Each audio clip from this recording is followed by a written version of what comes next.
¿Qué tal? ¿Cómo están? Bienvenidas y bienvenidos nuevamente a la segunda sesión de Introducción al Derecho, un curso intensivo en el cual vamos a continuar donde nos quedamos. Nos quedamos en la información que les proporcioné, página número 4.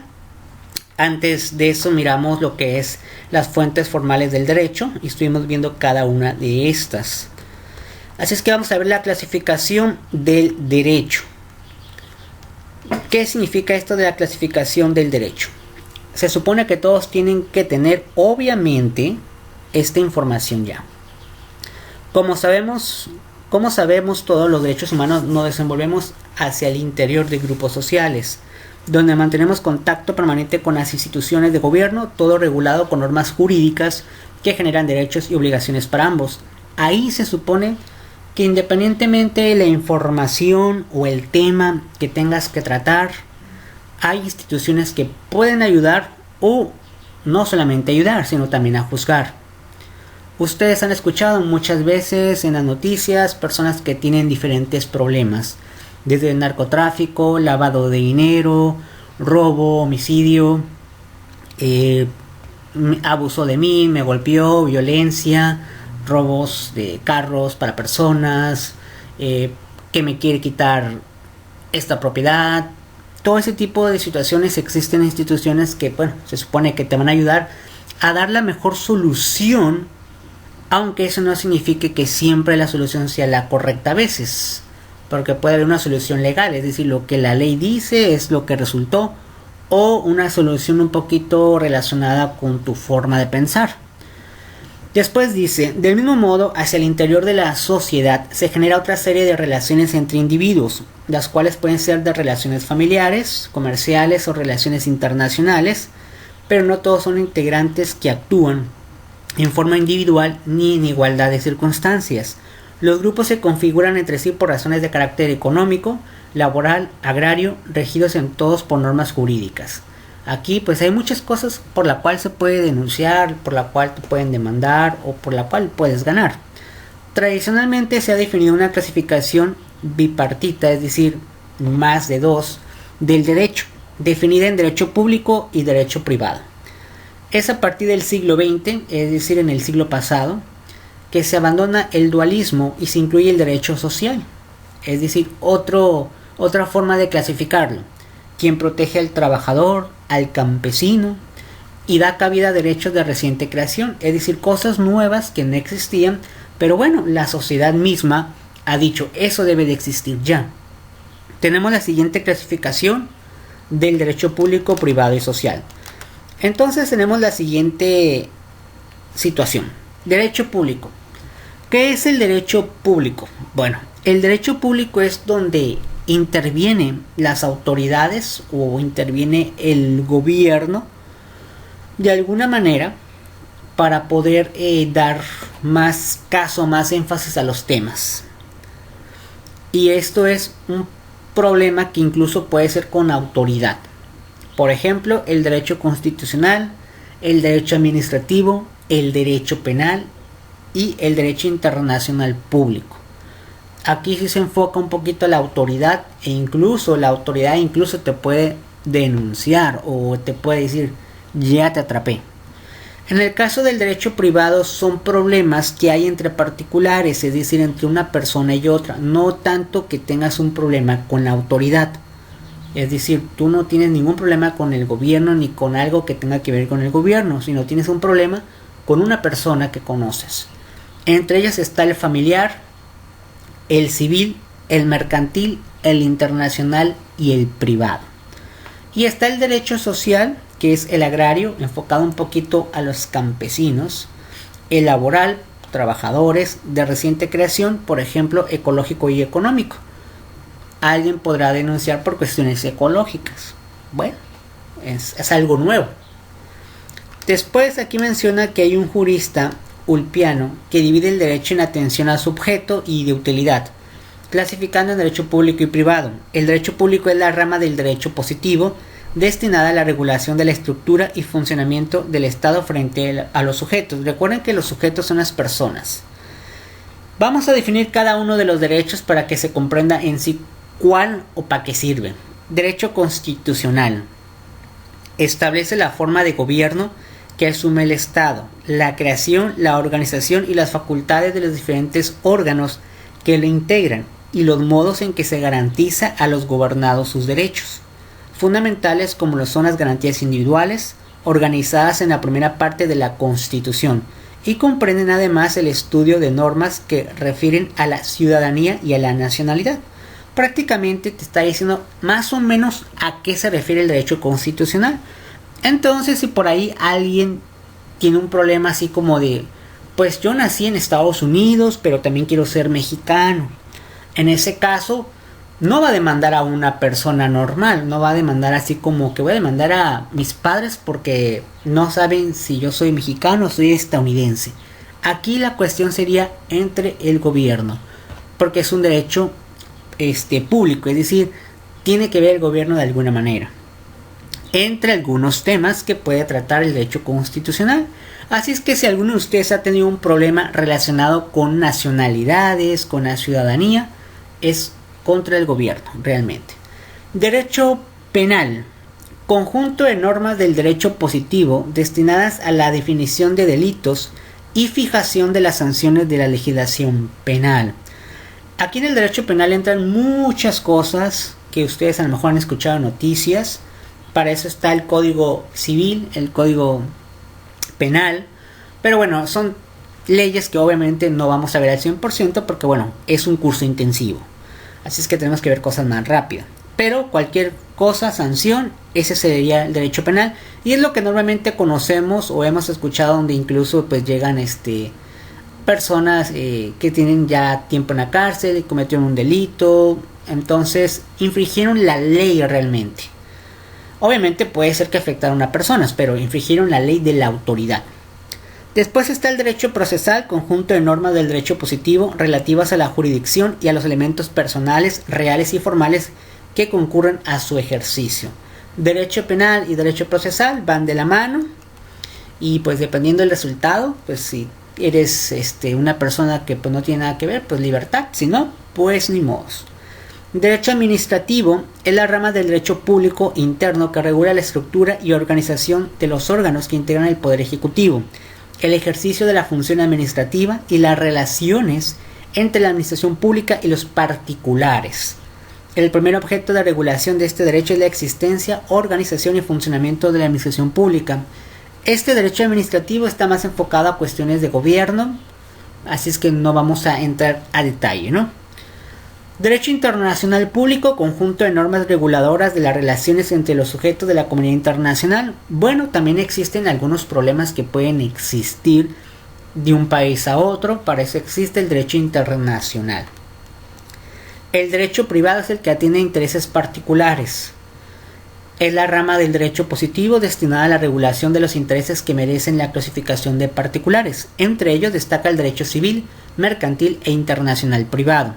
Aquí en el derecho privado son cuestiones y son problemas entre particulares, es decir, entre personas, y el gobierno no tiene nada que ver, ninguna autoridad del gobierno. Aunque pues obviamente las autoridades al final dan el resultado, pero ellos no tienen nada que ver. Por ejemplo, derecho civil. Este derecho regula todas las instituciones tradicionalmente consideradas como de interés particular, relacionados con la persona, la familia, el matrimonio, el divorcio, los hijos, el patrimonio compuesto por los derechos de las cosas, las obligaciones, las sucesiones y los contratos. Cualquier problema que tú tengas en base a todo lo que acabo de decir es derecho civil. Ejemplos: ¿cuántos de ustedes no se han divorciado, no se han casado, tienen problemas entre el hijo, entre el esposo, la esposa, tienen problemas a lo mejor de una casa, en fin, todo eso es derecho civil. Derecho mercantil se define como el conjunto de normas jurídicas que se aplican a los actos de comercio legalmente calificados como tales, la organización de la empresa y a los comerciantes en ejercicio de su profesión. En este caso del derecho mercantil son cuestiones y problemas legales entre particulares o entre empresas. ¿Sabes qué? No me pagaste, te firmé un pagaré, una letra de cambio, oye, tú firmaste un documento que me ibas a pagar, me diste facturas falsas. Todo ese tipo de información entre empresas normalmente es derecho mercantil y se puede pues denunciar y demandar. Derecho internacional privado es el conjunto de normas destinadas a la resolución por los tribunales de los diferentes estados en conflicto de leyes derivados de multiplicidad de los sistemas jurídicos. Aquí tiene que ver alguna persona que tenga algún problema con otra persona en cuestiones internacionales. No sé, a lo mejor tú le compraste mercancía a otra persona que vive en otro país y luego pues te dio otra cosa o te cobró de más.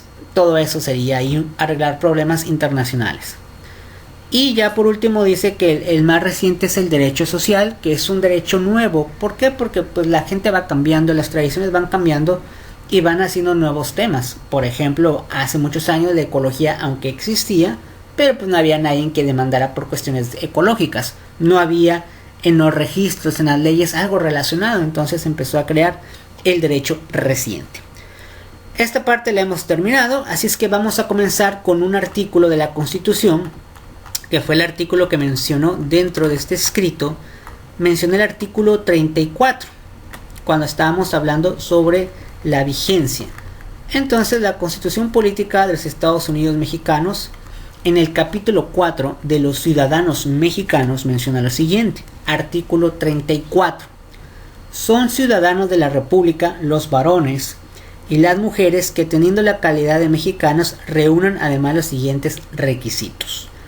Esto significa que para la autoridad todos somos varones, no somos hombres, somos varones. Aunque obviamente un sinónimo de varón puede ser hombre, obviamente. Y pues mujeres, ¿no? Esto es para ver quiénes son ciudadanos mexicanos. Todavía no sabemos si lo somos o no lo somos. ¿Cómo sé que yo soy un ciudadano mexicano? Bueno, haber cumplido 18 años. Todos los que tengan 18 años ya la están librando. 2. Tener un modo honesto de vivir. Bueno, digamos que vivas de una forma correcta, ordenada y sin agraviar la ley. 3. Bueno, no hay 3 aquí. Entonces, el artículo 34 está bien pequeñito. Recuerden, capítulo 4 de los ciudadanos mexicanos. Ahora vamos a ver el artículo de una vez 35. Son derechos de la ciudadanía. Bueno, si ya tienes 18 años, tienes un modo honesto de vivir, eres hombre o mujer, bueno, ya soy ciudadano. Pero ¿qué derechos tengo? 1. Votar en las elecciones populares. Significa que todos tenemos derecho de ir a votar cuando van a cambiar un presidente, un diputado, un senador, un gobernador, un presidente municipal. Es un derecho, realmente no es una obligación. Muchos se podrán preguntar, ¿qué pasa si yo no voto? Pues desgraciadamente no va a pasar nada. No es como que, hey, tú no votaste. Obviamente vas a salir ahí en la lista y van a decir, esta persona no votó. Pero no pasa nada. Si votas o no votas, pues no pasa nada. Pero tienes el derecho de votar. En otros países, si tú no votas, te hacen una multa o te meten a la cárcel. En este país no. 2. Poder ser votada en condiciones de paridad para todos los cargos de elección popular, teniendo las calidades que establezca la ley. El derecho de solicitar el registro de candidatos y candidatas ante la autoridad electoral corresponde a los partidos políticos, así como a los ciudadanos y las ciudadanas que soliciten su registro de manera independiente y cumplan con los requisitos, condiciones y términos que determine la legislación. ¿Qué significa esto? Los partidos políticos tradicionales que ustedes conocen, PRI, PAN, PRD, PT, Morena, La Esperanza de México, todo ese tipo de cosas obviamente tienen derecho de ser un partido político. Pero a lo mejor tú dices, a mí no me interesa nada de eso, yo quiero ser independiente. Ya se vale ser independiente, es decir, que tú mismo digas, yo quiero mi propio partido. Si cumples con los requisitos, te van a dar la opción de que lo hagas. Si no los cumples, pues no. Esta pequeña fracción no existía antes, de hecho a partir del 2019 se puso, antes de eso no existía. 3. Asociarse individual y libremente para tomar parte de una forma pacífica en los asuntos políticos del país. Así es que prácticamente todos los mexicanos podemos hacer juntas, reunirnos en cualquier lugar que sea, siempre y cuando lo hagamos con respeto y hablemos de política o de cualquier tema, ¿no? Pero en este caso menciona política. 4. Tomar las armas en las Fuerzas Armadas permanente o en los cuerpos de reserva para la defensa de la República y de sus instituciones en los términos que prescriben las leyes. Es decir, si alguno de ustedes quiere pertenecer a la Fuerza Armada, cumples con los requisitos, puedes hacerlo. No, que yo no quiero, no pasa nada, es un derecho. Ejercer en toda clase de negocios el derecho de petición. ¿Qué significa el derecho de petición? Significa que si por alguna razón te crees agraviado o alguien te denunció por algo, pues tú también tienes derecho de responder. A lo mejor tú no fuiste o se confundieron, ¿no? Entonces tienes esa oportunidad de decir yo no fui o se están confundiendo. Siguiente fracción, poder ser nombrado para cualquier empleo o comisión del servicio público teniendo las calidades que establezca la ley. Si la autoridad en algún momento dado dice tú cumples con estas características, quiero que formes parte de trabajar en el gobierno. Si puedes y cumples, lo puedes hacer.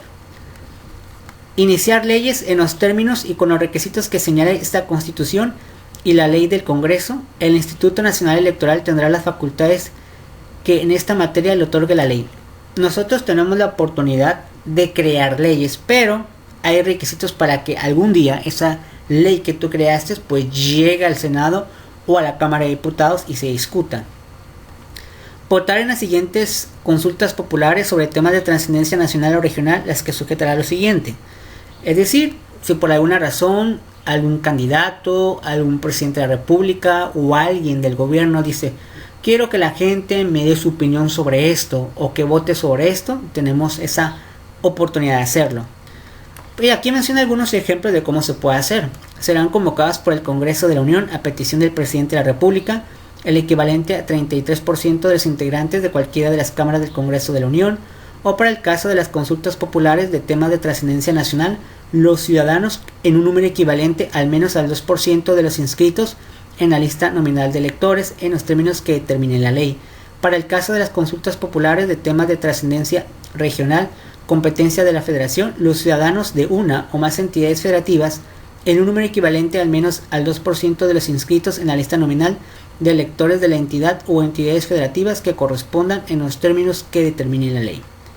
Con excepción de las hipótesis previstas en el inciso C, anterior la petición debe ser aprobada por la mayoría de la Cámara del Congreso de la Unión.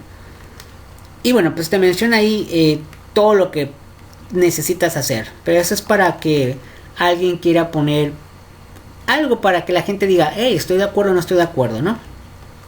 Por último, participar en los procesos de revocación de mandato, algo que se inventaron apenas hace un momento, bueno, no digo que ahorita, sino hace poquito tiempo, un presidente que, bueno, ha sido no muy bueno en algunas cosas, según él que se quiere reelegir y cosas de esas, pues también menciona que, bueno, también deberíamos de participar, ¿verdad? Pero bueno, pues nadie sabe en qué momento va a hacer eso, porque pues nadie ha dicho nada, pero aquí viene el procedimiento, ¿no? Y pues al último el Congreso, bueno, esto ya es prácticamente eso. Todo esto que ven aquí puede venir obviamente en el examen, así es que hay mucha información que puede venir. Posteriormente dejamos el artículo 72 de la Constitución Política, igual en nuestra Constitución está ese artículo. ¿De qué trata el artículo 72? Bueno, pues vamos a ver de qué trata el artículo 72 de la Constitución Política de los Estados Unidos Mexicanos. Recuerden que todos los artículos que hemos visto hasta ahorita pueden venir en el examen. Todavía faltan muchísimas semanas. Faltan aproximadamente 8 semanas. Así es que hay mucha información para que estudien, porque el examen va a ser difícil. Les recuerdo que de 10 alumnos reprueban 9. Artículo 72. Constitución Política de Estados Unidos Mexicanos. No es necesario que compren la Constitución. Ahí hay que conseguirla, o si la tienen, pues qué bueno, hay que buscarla. Si no, pues aquí van a tener que tomar captura para que tengan información. Artículo 72 va a estar bastante extenso, pero trataremos de poner la información más importante para que no sea tanto, ¿no? Bueno, no sea tan extenso el artículo 72, miren. Artículo 72. Todo proyecto de ley o decreto cuya resolución sea exclusiva de alguna de las cámaras se discutirá sucesivamente en ambas, observándose la ley del Congreso y los reglamentos respectivos sobre la forma, intervalos y modo de proceder en las discusiones y votaciones. Aprobado un proyecto en la Cámara de su origen, pasará para su discusión a la otra. Si ésta lo aprobare, se remitirá al Ejecutivo, quien si no tuviese observaciones que hacer lo publicará inmediatamente. ¿Qué significa esta parte? Bueno, como ustedes saben, pues existe una cámara, así se llama, no es que existe una cámara de fotos, no. Se le llama cámara porque es un conjunto de personas que están en un lugar. Y hay senadores y hay diputados. Estos senadores y diputados tienen la facultad, si quieren, de hacer una ley. La ley que les plazca pueden hacer, pueden modificar, pueden hacer lo que quieran. Pero para hacer lo que quieran, pues necesitan discutirlo entre ellos mismos primero. Si están todos de acuerdo, pasa a otra cámara. Por ejemplo, si los senadores piensan en alguna ley, ya que estén de acuerdo todos los senadores, dicen ya estamos de acuerdo todos. Bueno, vamos a pasarla a la Cámara de Diputados. Si todos los diputados están de acuerdo, pasa al Ejecutivo. ¿Quién es el Ejecutivo? El Presidente de la República. Puede ser también lo contrario.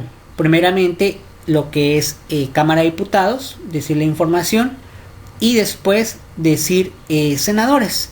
Senadores, ¿están de acuerdo? No, pues que sí. Bueno, pues vamos a hacer la ley.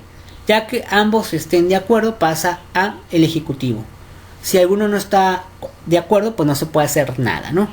Después menciona lo siguiente: se reputará aprobado por el Poder Ejecutivo todo proyecto no devuelto con observaciones a la Cámara de su origen dentro de los 30 días naturales siguientes a su recepción. Vencido este plazo, el Ejecutivo dispondrá de 10 días naturales para promulgar y publicar la ley o decreto.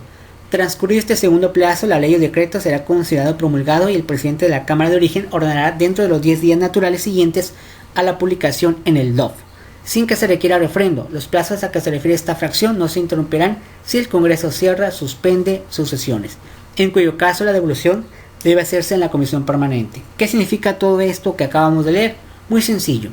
Ya que el Ejecutivo lo tiene, ya está de acuerdo los senadores, ya están de acuerdo los diputados, el Ejecutivo todavía, si él quiere, puede decir yo no estoy de acuerdo.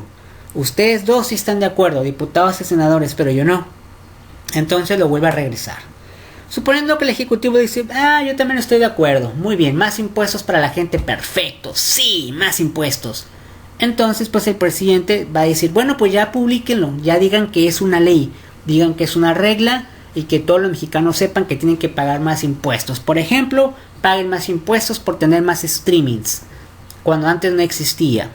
Muy bien, excelente, les vamos a quitar su dinero a la gente. Entonces pues ahí está publicado y se publica en un periódico, no un periódico normal como el que ustedes conocen, sino uno que se llama Diario Oficial de la Federación. Ahí se publica todo lo relacionado con leyes, normas, reglas, todo lo que tenga que ver con las autoridades y cuestiones.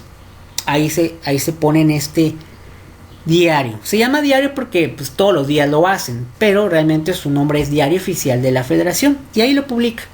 Obviamente este Diario Oficial de la Federación no es que lo vendan en los puestos de revista, no lo venden, simplemente te vas a la página oficial y de ahí puedes estar leyendo. Ya no se imprime, vaya, solamente se imprimen 7 periódicos, pero son para cuestiones de tenerlo almacenado, por si algún día se requiere verlo de forma física, pues bueno, lo pueden ver, ¿no? Posteriormente dice: el proyecto de ley o decreto desechado en todo o en parte por el Ejecutivo será devuelto con sus observaciones a la Cámara de Origen, deberá ser discutido de nuevo por esta, y si fuese confirmado por las 2/3 partes del número total de votos, pasará otra vez a la Cámara Revisora. Aquí se refiere que a veces los diputados y senadores no se ponen de acuerdo, así es que puede ser que los senadores digan, ya tenemos una ley, y luego los senadores, sí, pero no nos gustan, así es que vuélvela a revisar. Y es así de, no, que no me gusta, que se me gusta, en fin. Posteriormente dice, si algún proyecto de ley o decreto fuese desechado en su totalidad por la Cámara de Revisión, volverá a la de origen con las observaciones que aquella le hubiese hecho. Si examinado de nuevo fuese aprobado por la mayoría absoluta de los miembros presentes, volverá a la Cámara que lo desechó, lo cual tomará otra vez en consideración. Si lo aprobara por la misma mayoría, pasará al Ejecutivo para los efectos de la fracción, pero si lo reprobase no podrá volver a presentarse en el mismo periodo de sesiones. Esto se refiere que a veces no están de acuerdo y no pueden perder mucho tiempo en un tema. Por ejemplo, si el tema es cobrar impuestos por comer chicle, por así decirlo, y los senadores no están de acuerdo, pues no puede pasar a diputados. Suponiendo que los senadores están de acuerdo, pasa a diputados, y diputados dicen, no estamos de acuerdo, otra vez va de regreso, ¿no? Si 2 veces dicen que no, adiós, otro día vemos ese tema y con otro tema siguiente. Prácticamente todo esto te lo menciona ahí. Prácticamente son los procesos. Y bueno, ya mencioné aquí, en la interpretación, reforma o derogación de leyes o decretos se observan los mismos trámites establecidos para su formación. Esto significa que cuando existe una nueva ley o que digan que ya no existe esta ley, todo eso pasa igualito como si fuera una nueva ley. Y pues todo proyecto de ley o decreto que fuese desechado en la Cámara de su origen no podrá volver a presentarse en las sesiones del año. Es decir, ya no vuelvas a tocar el tema, ¿no? La formación de las leyes o decretos pueden comenzar indistintamente en cualquiera de las dos cámaras. Es decir, cualquier cámara puede hacer la ley que quiere, con excepción de los proyectos que versen sobre empréstitos, contribuciones o impuestos o sobre el reclutamiento de tropas, todas las cuales deben discutirse primero en la Cámara de Diputados. O sea, los diputados empiezan estos temas nada más. Las iniciativas de leyes o decretos se discutirán preferentemente en la Cámara en que se presenten, a menos que transcurran un mes desde que pasen a la comisión dictaminadora sin que ésta rinda dictamen, pues en tal caso el mismo proyecto de ley o decreto puede presentarse y discutirse con otra Cámara. Y ya por último, el Ejecutivo de la Unión no puede observar las resoluciones del Congreso o de alguna de las cámaras cuando ejerzan funciones del cuerpo electoral o de jurado. Lo mismo que cuando la Cámara de Diputados declare que debe acusarse a uno de los altos funcionarios de la Federación por delitos oficiales. Y bueno, ese es el proceso que siguen los diputados y senadores. Entonces, ¿qué tienen que hacer ustedes? Tarea 5. Investigar cómo se crea una ley. Tarea número 6, que es una de las más facilitas. ¿Cuántos diputados y senadores son en nuestro país? Tarea 7. Queda pendiente eso. Bueno, entonces vimos el artículo 72. Vimos parte de terminar esta información. Ahora vamos a continuar con la lista de exposiciones y vamos a explicar las exposiciones. Muy bien. Estos son los temas. Primeramente, en la parte izquierda de su pantalla están los alumnos. Esta información obviamente va a estar en Classroom. En unos momentos va a estar disponible. Alumnos, aquí están todos los alumnos que están. Al parecer ya no van a entrar más. Temas de exposición. Está el artículo y el número que te corresponde. Todos estos artículos son de la Constitución Política de los Estados Unidos Mexicanos. Fecha de entrega, más tardar 6 de diciembre del 2020. Entonces 6 de diciembre es más tardar la entrega de esta información. Así es que vamos a comenzar rápidamente. Barraza García Agustín, que no es Agustín en el Classroom, es María. Artículo 1, 2 y 3 de la Constitución. Todos los temas son de la Constitución Política de los Estados Unidos Mexicanos. Bedoya Vuelva Juan Carlos, artículo 4, 5 y 6. López Robles Jesús Alfredo, artículos 7, 8 y 9. Medina Aguilera Norma Elena, artículo 10, 11 y 12. Osuna Ochoa Areli Anaí, artículo 13, 14 y 15. Pacheco Hernández Leslie Denise, artículo 16, 17, 18. Peralta González Andrea Yamilet, artículo 19, 20, 21. Ramírez Rodríguez Merlín Crisa, creo que este es una nueva persona. Artículo 22, 23, 24. Rivas Miranda Julián, artículo 25, 26, 27. Sánchez Madera Flor Diané, artículo 28. Y Solórzano Guzmán César, 29, artículo 29. Todos estos entregar más tardar el 6 de diciembre. También recuerden que tienen que hacer la parte escrita y posteriormente entregar su trabajo. Yo voy a poner el día 6 de diciembre ahí en Classroom. Material de su exposición. ¿Qué significa material de su exposición? Que ahí tienen que poner su pequeño archivo en el cual pusieron su presentación, todo por escrito obviamente, presentación, una introducción, desarrollo de los temas que están haciendo, una conclusión de ustedes. Recuerden que su exposición pues obviamente lleva igual una presentación, una pequeña introducción y pues desarrollar los temas que a cada uno les tocó. Tienen que leer obviamente el artículo de la Constitución y a partir de ahí pues buscar información adicional. Recuerden que son 5 minutos como mínimo. Si alguien obviamente se lleva más minutos, está bien, no pasa nada. Si alguien lo hace en menos de 5 minutos, simplemente va bajando la calificación también. Otra cosa que sí quiero aclarar, el hecho de que alguien entregue una exposición con los 5 minutos, es decir, vamos a suponer que Agustín dice, pues dijo 5 minutos, yo hago los 5 minutos. Hace los 5 minutos de su exposición. Ya cumplió el primer requisito, 5 minutos. Pero eso no significa que va a ser un 10. ¿Por qué? Porque a lo mejor puede ser que no expuso bien, a lo mejor se cortó su video, no se dio cuenta y se cortó el video. O también puede ser a lo mejor que, se fue sin audio, en fin, pueden pasar muchísimas situaciones. Vamos a poner aquí algunos ejemplos de algunos compañeros, cómo hicieron su información y cómo pueden hacerlo. Algo parecido lo pueden hacer. Ya depende de cada uno de ustedes. Estos compañeros lo hicieron de esta manera. Por ahí tuvieron algunos errores, obviamente. Sí tuvieron algunos errores. No fue un 10 realmente. Pero bueno, lo trataron de hacer, ¿no? Vamos a ver el primer ejemplo de su compañera, cómo lo hizo. Voy a poner nada más un fragmento, no voy a poner toda la exposición porque sí tiene una duración algo. Se va a escuchar como un pequeño eco, posiblemente es parte de que como no lo puse dentro de la situación y ahorita en la transmisión pues lo estoy poniendo, entonces se va a escuchar como eco a lo mejor. Voy a dejarlo nada más un par de minutos y voy a explicar rápidamente lo que le faltó, ¿no?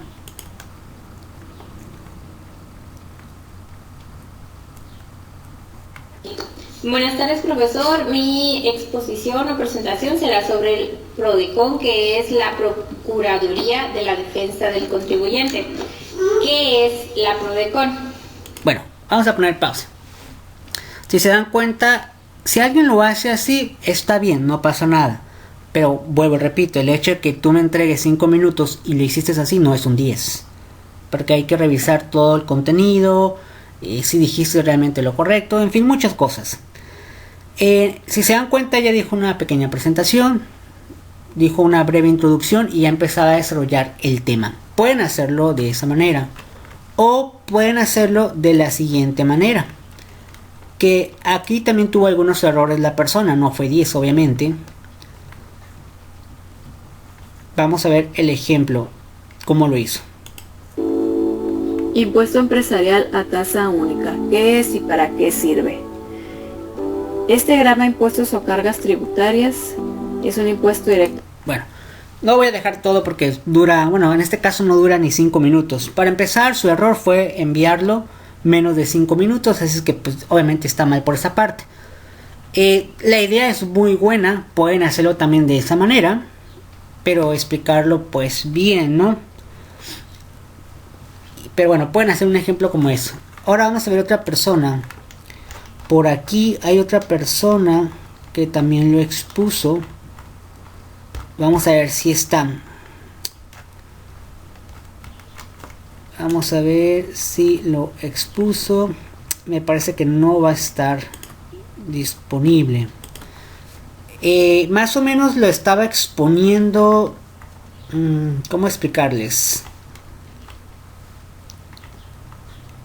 Es decir, la persona salía, pero explicaba con diapositivas también. Nada más que aquí no lo tengo. No sé si ya lo quitó. Lo más probable. Lo más probable es que sí lo haya quitado.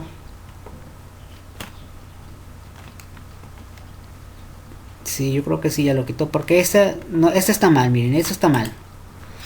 Si alguien expone así como esta persona, está mal, ¿eh?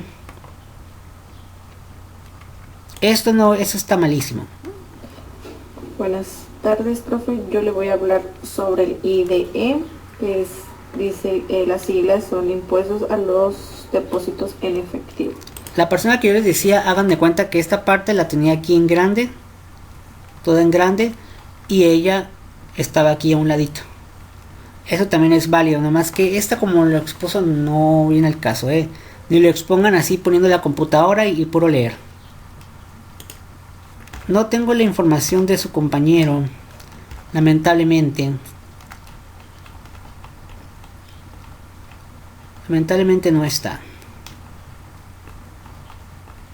Pero bueno, esos son algunos ejemplos de más o menos cómo ustedes pueden exponer, ¿no? Reviso todo tipo de cosas, así es que pues hay que hacer una buena exposición si es que se quieren sacar un 10, ¿no? Si no se quieren sacar un 10, bueno, al menos una calificación decente, ¿no?